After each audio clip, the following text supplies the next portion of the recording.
He kicked out his black wife. 6 years later, she flew to his wedding with twins and the truth. Subscribe and tell us where you're watching us from today. The sun was going down, and its golden light covered the big, beautiful Lawrence family home. The lights sparkled on the crystal glasses and shiny lights hanging from the old oak trees. Rows of white chairs were set up neatly in the garden, all facing a pretty flower-covered altar that looked like it belonged in a wedding magazine. White rose petals were scattered on the soft green grass like little pieces of confetti. They moved gently in the wind. A string quartet played sweet music that floated in the air, mixing with the soft talking of about 300 guests. There were important people there. Politicians, company bosses, and famous rich folks. They drank champagne and fixed their fancy clothes. Jasper Lawrence stood near the altar, looking calm. He wore a black tuxedo that fit him perfectly. His sandy blonde hair was brushed back, and he held his jaw just right. Jasper looked like someone everyone trusted. He was 35 years old, the boss of a big company called Lawrence Biomed, and he was about to marry the daughter of a powerful senator. This wedding was the most important day in Jasper's carefully planned life. Today, he was going to marry Sienna Ashton. Everyone would see two powerful families come together. The guests started sitting down, and the musicians began playing Pachelbel's canon. The music was soft and pretty. Everyone got quiet. The bridesmaids walked down the aisle in beautiful dresses. A little boy in a velvet suit carried a pillow with the rings, walking very seriously. At the end of the path, the bride, Sienna, stood with her dad. She wore a shiny ivory dress made of silk and lace. She looked perfect. Her makeup, her smile, everything was just right. Jasper's mom, Louise Lawrence, sat in the front row. She wore a fancy navy blue suit and pearls. She looked proud, but her eyes kept looking back and forth, checking for anything wrong. This wedding had taken a whole year to plan. Every flower, every food, every moment was chosen to show beauty, tradition, and power. But as Jasper looked at the smiling crowd and then down at his shiny shoes, he felt a strange emptiness inside his chest. It was small, like a quiet whisper, but it didn't go away. The music, the clapping, the smiling guests, it all felt like a play, like something not real. He forced a smile as Sienna started walking down the aisle. Then a sound came. At first it was very soft, like maybe a truck far away or a broken speaker, but it got louder. It sounded like a machine, a chopping, thumping sound. Heads turned. The music stopped. Louise Lawrence squinted at the sky. In the distance, a dark spot came closer. It got bigger and bigger. It was a black helicopter flying toward the estate. The sound of its blades filled the air. The security guards, who had been standing quietly around the edge of the garden, jumped into action. They spoke quickly into their radios. One of them said, "No one said a helicopter was coming." The helicopter hovered in the air for a moment and then slowly landed on a private pad near the garden. The petals on the ground flew into the air from the wind. Sienna stopped walking. Her veil lifted in the breeze. Jasper's smile disappeared. His heart hit his chest hard and then seemed to stop. The spinning blades slowed. A side door opened. Out stepped a woman. She was tall, strong, and full of grace. Her skin was a glowing, deep brown that looked even more beautiful in the sunset. Her dark hair was pulled back neatly. She wore a navy blue pantsuit that fit her just right. Her heels clicked softly as she walked down the stone path, not too fast, not too slow. On each side of her were two little girls about 6 years old.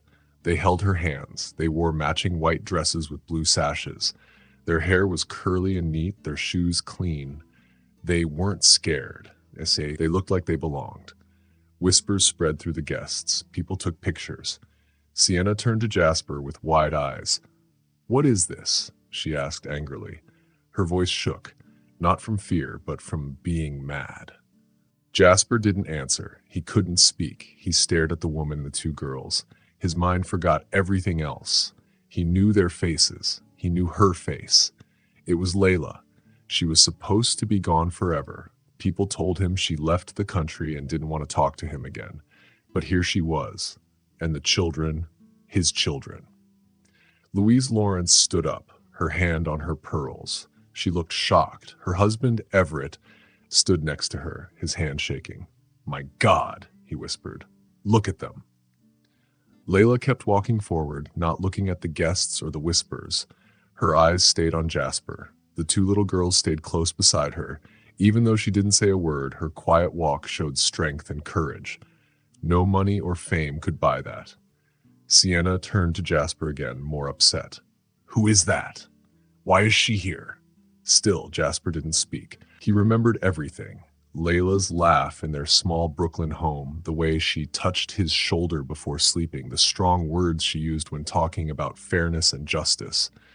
He remembered the fight, the accusations, the silence. Layla stopped 5 steps from the altar. The children stood still next to her.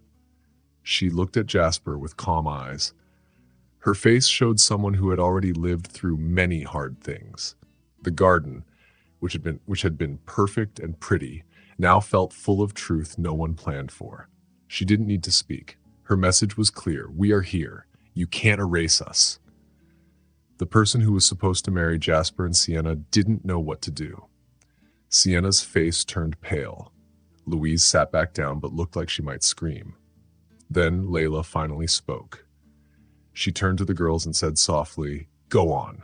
The girls stepped forward, not to the altar, but to the guests. One of the girls held a photo. She handed it to a woman in the front row. It was a picture of Jasper holding a baby. Sienna gasped. She made a sound like crying and yelling at the same time. For the first time ever, Jasper didn't know which life was real, the one full of money and plans, or the one standing in front of him now, a life full of love, memories, and mistakes. Before this fancy wedding, before the white roses and the shiny suits, there was a dusty yard under the African sky. 2 people believed they could love each other no matter where they came from. Jasper had gone to Nairobi, Kenya to help with a medical project for his company. It was meant to make the company look good and give him experience. He arrived thinking he could fix everything. Then he met Layla. She was not what he expected.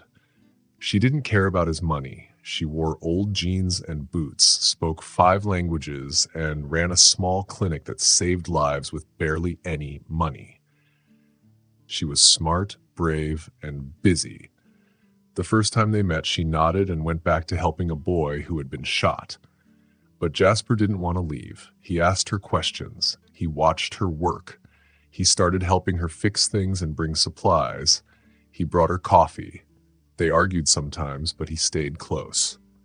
One night, during a thunderstorm, they kissed. It was quick and surprising. After that, they were always together. They fell in love in the middle of dust and hard work. They got married in a village. They were barefoot and happy. They wore woven cloth rings.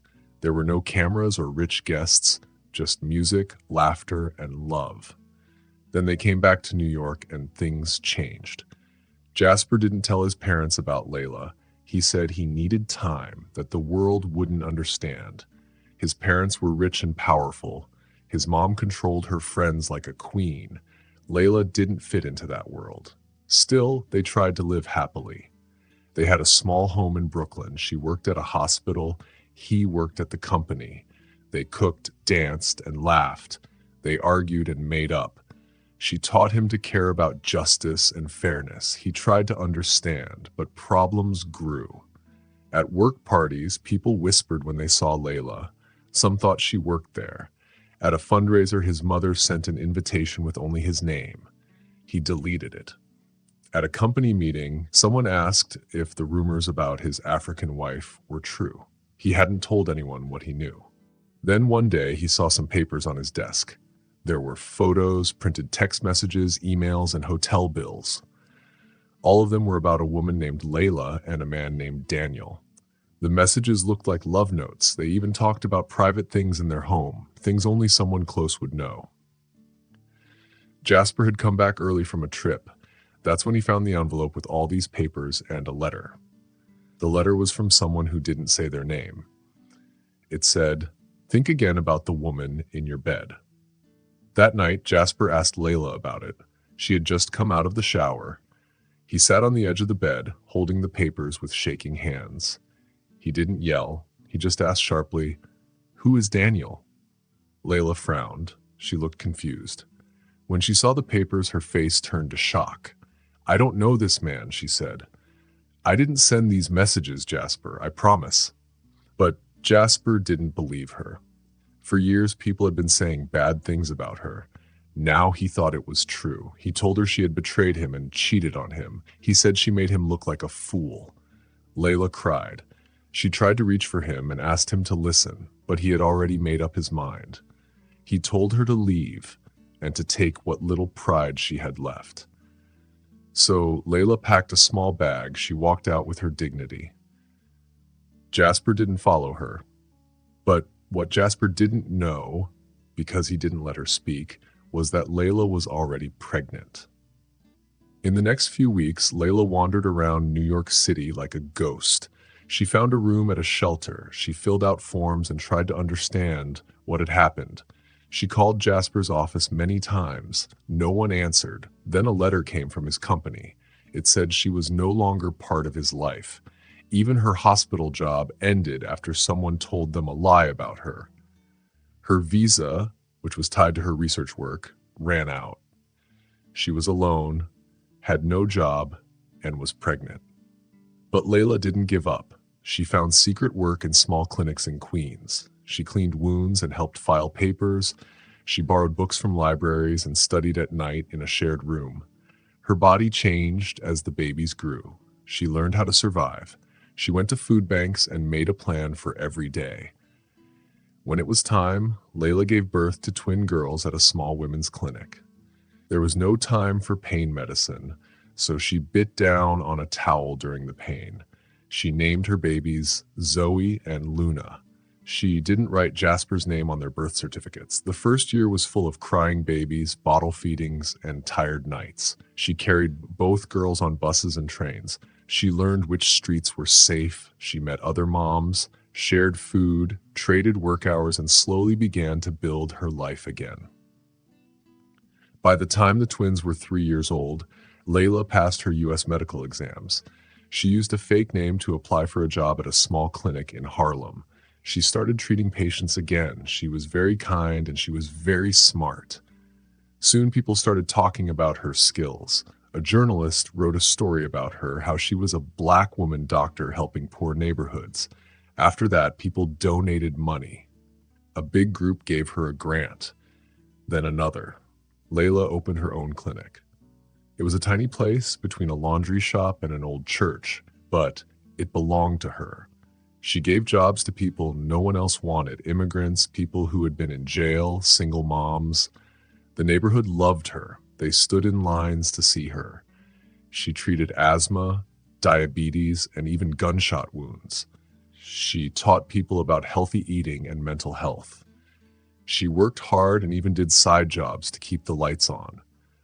She didn't tell her daughters much about their dad. When they asked, she said he was someone who helped her once, but had to leave. She showed them his eyes in their own reflections. She taught them to speak up, to ask questions, and to always tell the truth. She taught them to stand tall, even when the world wanted them to feel small. She waited, not for Jasper, but for the right time. That time came when she saw a magazine story, The Wedding of the Season, Jasper Lawrence and Sienna Ashton. The wedding was set for June 12th. That was the same day Layla had been told to leave years ago. The same day she stood alone in the rain, pregnant, outside the life she used to live. She stared at the photo. Jasper was smiling with a blonde woman in a white dress. His eyes looked the same, but colder. The article didn't mention Layla, their past, or their daughters. It was like she and the girls had never existed. That's when Layla knew this wedding wasn't just a celebration. It was meant to erase her. She decided to act. She collected papers, their old marriage certificate, dates, her hospital work contract. She got a report showing the messages had been fake. She hired a private detective. He found out the fake messages came from a company linked to Louise Lawrence's, Jasper's mother's, legal team. She got a DNA test using a coffee cup Jasper had used at a public event. The test proved he was the father of her twins. She didn't want revenge. She just wanted the truth. One day, she saved an airline boss's mom during a medical emergency. That man was so thankful, he offered her anything she wanted. She said yes. A helicopter was arranged, a landing spot was approved, her daughters picked out dresses and practiced what they would say. Layla told them just a little. They were going to meet someone important. Someone who once loved her, but had forgotten. On the morning of the wedding, Layla stood in front of the mirror. She wore a navy blue suit. Her face looked calm and strong. Behind her, Zoe and Luna waited, holding hands, eyes full of questions. "You ready, Mama?" Zoe asked. Layla smiled. "I've been ready for 6 years." The helicopter took off. It landed near the wedding. Flower petals flew everywhere. People gasped. Layla stepped out like a queen. She didn't move. Her eyes were locked on Jasper. The twins stood beside her, just as still. They weren't nervous. They were strong. No one dared take pictures. No one said a word. Then Sienna saw them. She gasped and turned away. Her face, so perfect a moment ago, cracked. Jasper took a step forward. He didn't know if he was walking toward his past or toward the truth, but he walked. The crowd was silent as he came close. He stopped in front of Layla. She looked even more beautiful than he remembered. Their eyes met. Everything inside Jasper felt like it was turning upside down, but Layla didn't blink. She gave a small nod. Then she turned to the girls. "Go ahead," she said softly. Zoe held out a folded paper. Luna held a photo. They stepped forward. They didn't shout. They didn't cry. They just showed the truth. And the wedding broke apart. People stood up. Some yelled. Phones came out. Security looked confused but did nothing. Louise Lawrence looked angry and shouted at her husband. Sienna was already storming off, her veil flying in the wind. The senator followed. Everyone whispered and stared. And Jasper? He just stood there. He had no plan, no words, no idea what to do. Only Layla and their daughters. That night, the story spread all over the internet like fire. Layla didn't want to talk to the news or anyone. She took her 2 daughters to a quiet hotel. They stayed in the room, ordered chocolate milk and spaghetti, and sat in silence. Zoe climbed into Layla's lap, and Luna gently brushed her mom's hair. The girls were quiet because they were still trying to understand everything. Nobody cried. There was no happy ending, just the truth finally coming out. Jasper couldn't sleep. The big house was empty very quickly. Louise, his mother, made many phone calls to lawyers and people who worked in public relations. She tried to control what people were saying. But Jasper didn't care about that.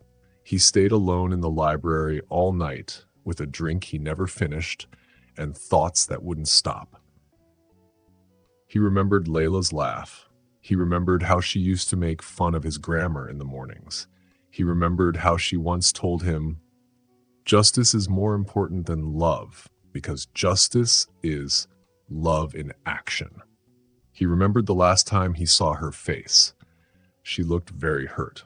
That was the night he kicked her out, all because of some papers. Now looking back, those papers seemed fake.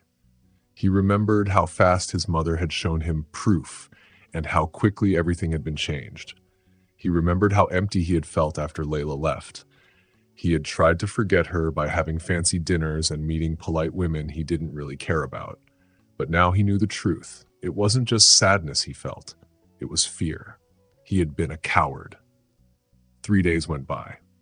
He didn't hear from Layla. The whole world was talking and guessing, but Layla said nothing. Jasper tried to call her, but she didn't answer. Her name didn't show up in any hospital records. Her address wasn't listed anywhere. It was like she had disappeared. She was like a ghost, but a ghost with a stethoscope. He didn't know the girls' names. He had no clues. So he searched the only way he knew how, not like someone in love, but like a businessman. He paid people to look through records, schools, and medical grants. What he found surprised him. Dr. Layla Brooks, that was her maiden name, not the one she used when they were married, was now a well-known person in the medical world. She helped poor people get good health care. Her name was in research papers shown at government meetings. She started a health clinic that worked in 3 parts of the city and had over 30 workers. Her face had been on posters in Harlem, telling people to take care of their health. People wrote about her in journals saying great things about her work with cancer and helping mothers. She had built something big and important, even after being treated badly. And she had done it all with 2 kids by her side. There were a few photos, not many, most were blurry. But one photo made Jasper stop. It showed Layla giving a speech. Her daughters sat in the front row, drawing in notebooks. They were older than he expected. They looked full of life. One of them had his eyes. One tilted her head just like he did when listening. He closed the file and picked up the phone. Layla wasn't surprised when he called. She knew he would. She didn't think it would take 3 days, but she also knew he had a lot of bad thoughts to work through first. She said no to the first meeting. She said no to the second. She said yes to the third, but only if it was at her clinic. Not his office, not a hotel, not his big family house. If he wanted to move forward, he had to come to the place where she had built her life again. He came early, wearing a fancy suit that didn't match the old chairs and crowded waiting room. The walls had kids' drawings, flyers about baby care, and posters for free flu shots. A little child screamed in the back. A nurse looked at him angrily until she saw his name. Layla met him in the hallway. She wore a doctor's coat over jeans and sneakers. Her hair was in a braid. She didn't look like the woman from their wedding, but she was still fully herself. They sat in her small office. There were many papers and photos. On her desk were pictures of Zoe and Luna taking their first steps, their first drawings, birthdays without balloons. Jasper tried to talk, but Layla raised her hand. "No apologies," she said. "Not yet." He nodded and stayed quiet. "I want you to understand something," she said. "I didn't come to your wedding to get revenge. I came because my daughters deserve to know who they are, and you deserve to know what your mother did, using your name." His throat felt tight. "Do I blame you?" she asked. "Yes. Not because you were lied to, but because you chose comfort over truth. You never gave me a chance. You never asked questions. You just believed what was easiest for you." "I was afraid," he said softly. "Afraid of me or of losing everything?" He looked at her and said, "Both." "You lost everything anyway," she replied. They sat quietly. The sounds of the clinic filled the space between them. After a while, Jasper said, "I want to know the girls. Not for me, for them, if they'll let me." Layla looked at him. For the first time, his voice didn't sound proud. It sounded honest. "They are careful," she said, "but they're curious. They are mine." "I understand," he said. "You will meet them on my terms." "Thank you." She didn't nod. She didn't smile. She picked up a pen and wrote something on a notepad. "Come back Friday at 5. Bring no one." He stood. "I'll be here." And he was. That was the beginning of a slow, careful path from being strangers to something more. Jasper met his daughters, not as their dad, but as a stranger who wanted to know them.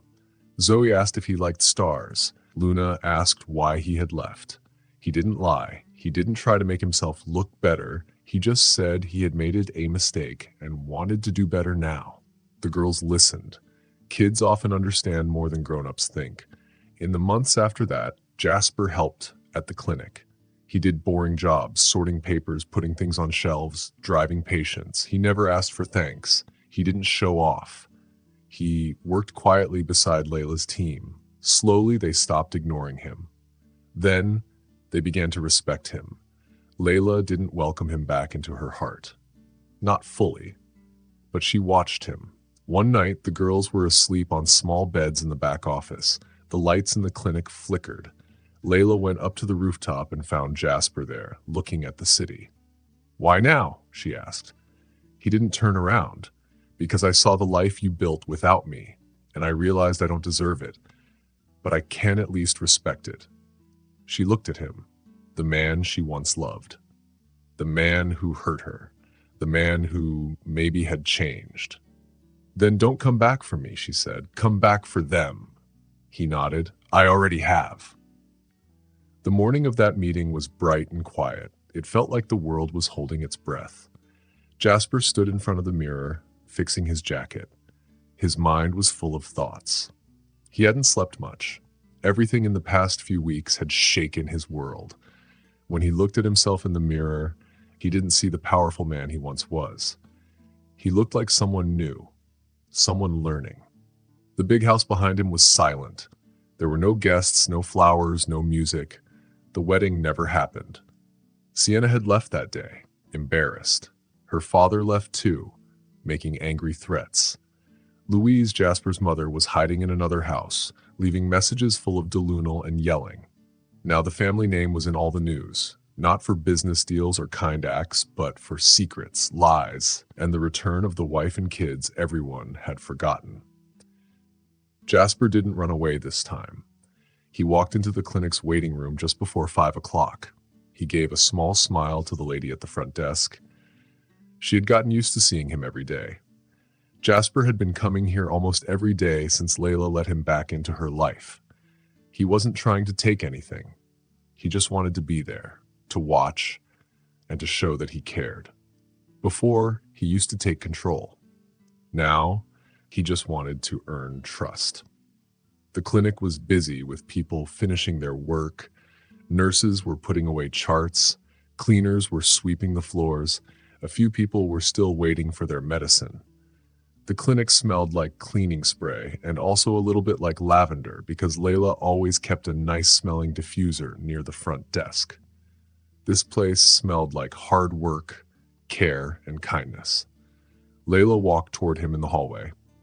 She wore a soft green sweater and pants. Her hair hung loose around her shoulders.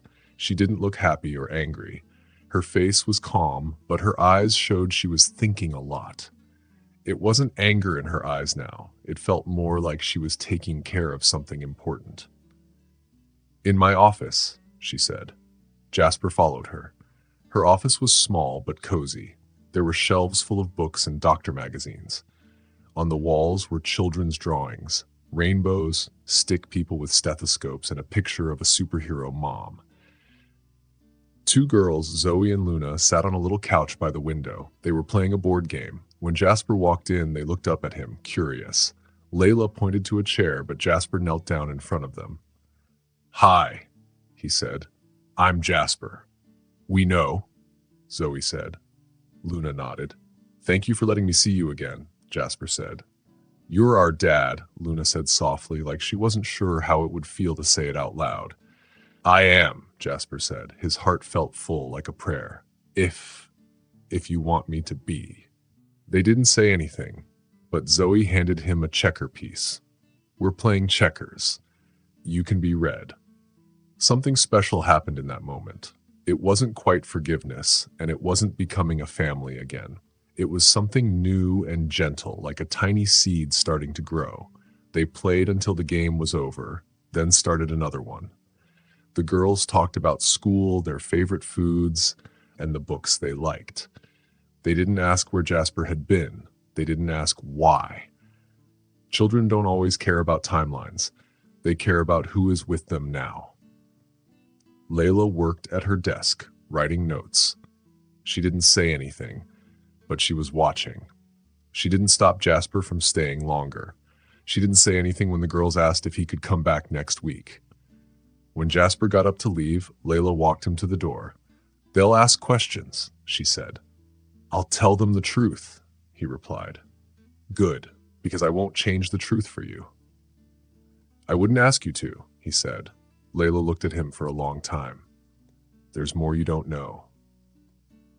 "What do you mean?" She opened a drawer and pulled out a folder. "There are papers, legal papers, emails, phone calls between your mom and my old boss. It was all planned. They didn't just take you away from me. They tried to take my future and the kids too." Jasper's face tightened. "I believe you." Layla looked at him to see if he really meant it. Then she handed him the folder.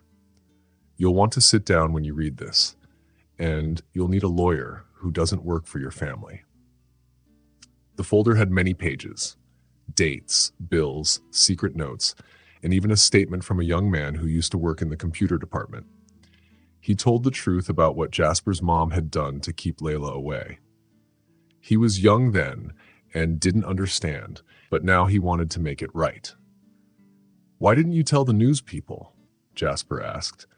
Because I'm not trying to destroy your family's name, she said. I'm trying to protect mine. The next week, Jasper went to the board of directors. He gave them the folder and a plan. He told them to check the truth, make Louise, his mother, quit, and tell the world what happened. The board was shocked. Louise was called back from her vacation in Maine. There was too much proof against her, and she had to leave. The company almost fell apart. But Layla wasn't done. 2 days later, she showed up at Jasper's office with a big envelope. She wore neat blue pants and a white shirt. It's not a lawsuit, she said. It's a partnership. Her little clinic had grown into 4 clinics. She had made a new plan to help people stay healthy. Her work on early cancer care was getting attention. She had the people, the ideas, and the results. But she didn't have the big buildings and tools. Lawrence Biomed had those. Her offer was clear. They would work together, equal partners. No one would be the boss. They would make sure every medicine went through community testing before being sold. It would change how medicine helped people. Jasper read it twice. Then he said yes. The world was surprised. Some said it was just a way to fix the company's name. But doctors and nurses knew this was something big. A black woman who had been pushed aside had not only come back, she had made new rules. Months went by. The girls got used to their new life. They stayed with Layla during the week and with Jasper on weekends. They spent holidays together. They still called her mom and called him Jasper.